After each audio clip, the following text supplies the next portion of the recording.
Энд юу ямар хэрэгээр ярьснаа мэдэж байна уу? Бизнесийн уулзалт юм билээ. Мэдгүй байна. Нааг шагнах гэж байгаа юм болов уу? За мэдгүй юм даа хаа. Та нааг таньж гин үү? Яасан. Өчтөр шөнө 23-аас өглөө 4 цаг хүртэл хаана нэмтий явчихсан. Унтчихсан шүү дээ хаа. Гадны дүншүүдтэй л уулзалттай байсан да. Би одоо юу ч ярмааргүй наа. Би өмгөөлөгчтэй хамт сууж байгаа ярьж болох уу? Урчин чинь нөгөө студ дээр ингээд төмөө олонтойгоо л Зүгээр ярил л да. урчин студ дээр байсан. Гэнэ?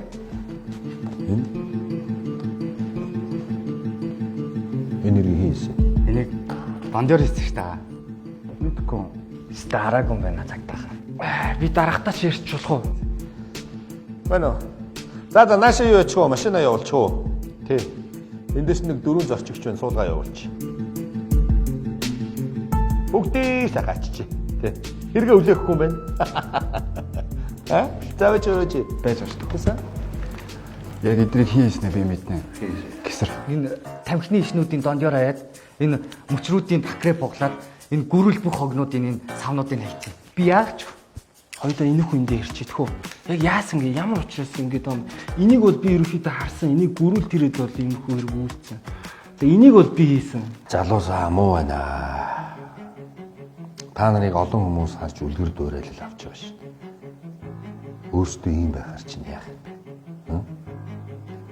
Хөдөө гадаа амар зугаалгаар явахдаа хариуцлагатай хэлж, бусдад үлгэр дуурайлал болж их орноо харьж болох юм. Энэ байгаль дэлхий чинь та нарын аав ээж гэр орноос ялгаа юу байна? Ойлгож байна. Ойлголаа. Цааш тэхгүй.